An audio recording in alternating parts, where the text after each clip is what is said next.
అందరికీ నమస్కారం అండి. అందరూ బాగున్నారా? మేము గాన్గాపూర్ వెళ్తున్నాము. గాన్గాపూర్ వెళ్ళే దారిలో హైదరాబాద్ నుండి గాన్గాపూర్ కర్ణాటక దత్తాత్రేయ స్వామి టెంపుల్కు వెళ్ళే దారి మధ్యలో అయితే మనకు ఒక శివాలయం వస్తుందండి. మెయిన్ రోడ్ మీదనే ఉంటుంది టెంపుల్ పేరు శ్రీ కైలాసనాథేశ్వర్. టెంపుల్ దగ్గరికి రావడానికి ముందే మనకు పెద్దది శివుడిది అయితే విగ్రహం కనిపిస్తూ ఉంటుందండి. చాలామంది దూరం నుండి చూసే శివుడి విగ్రహం మాత్రమే అనుకొని వెళ్ళిపోతూ ఉంటారు. కానీ లోపలికి వెళ్తేనే తెలుస్తుంది. చాలా బాగుంటుంది టెంపుల్, చిన్న టెంపుల్. ఈ టెంపుల్కు ఆపోజిట్లోనే కరెక్ట్గా ఇంకొక శివాలయం కూడా ఉందండి. కమాన్ కనిపిస్తూ ఉంటుంది. మీకు టైం ఉంటే కనుక ఆ టెంపుల్కు కూడా వెళ్ళండి. టెంపుల్ ముందైతే మొత్తం వాతావరణం అయితే చల్లగా ప్రశాంతంగా ఉంది.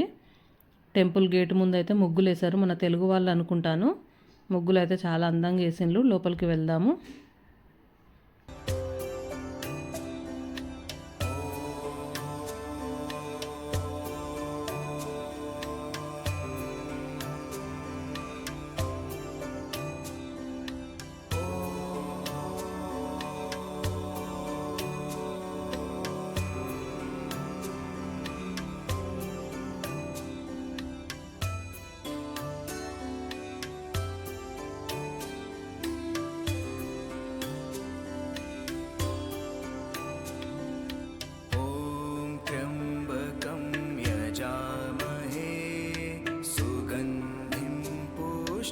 కనిపిస్తున్న దారి నుండి మనం లోపలికి వెళ్తే ఇటువైపు నుండి వస్తామండి.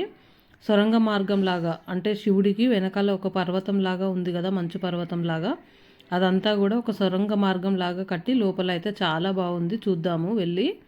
ముందుగా అయితే ఇక్కడ వెళ్ళడానికి ముందు గణపతి శివలింగం ఇట్లా ఉంది, దర్శించుకొని వెళ్దాము.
టెంపుల్ అయితే చాలా చిన్నది, కానీ చూడడానికి అయితే చాలా బాగుందండి.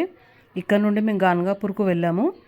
గాన్గాపూర్కు మేము చాలాసార్లు వెళ్ళాము. ఆ టెంపుల్ గురించి ఫుల్ వీడియో అయితే ఆల్రెడీ నా ఛానల్లో ఉంది. అక్కడ మనం ఏమేమి చేయాలి అనేది ఆ వీడియోలో అయితే నేను మొత్తం డీటెయిల్స్ ఇచ్చాను. వీడియో చూడని వాళ్ళు ఎవరైనా ఉంటే చూడండి, కింద డిస్క్రిప్షన్లో లింక్ ఇస్తున్నాను. అలాగే ఈసారి మాత్రం మేము ఎప్పుడు వచ్చినా మాకు గాన్గాపూర్లో ఏమి ఇబ్బంది అనిపించలేదు. కానీ ఈసారి అయితే చాలా ప్రాబ్లమ్స్ ఫేస్ చేసామండి. అదంతా కూడా నేను నెక్స్ట్ వీడియోలో చూపిస్తాను.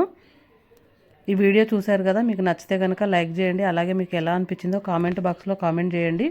వీడియోని షేర్ చేయండి. కొత్తగా చూసే వాళ్ళు సబ్స్క్రైబ్ చేయండి. మా ఆశ్రమం ఉంది అని కీ చూపెట్టినా కూడా వీళ్ళు అసలు పర్సనల్ వెహికల్ అలౌ చేయట్లేదు. మీకు ఏదైనా అట్లా ఇన్ఫ్లుయెన్స్ అయిన ఉండాలి లేదా నెట్వర్కింగ్ అయిన ఉండాలి, అట్లా అయితే పంపిస్తారు అనుకుంటే ఇక్కడ.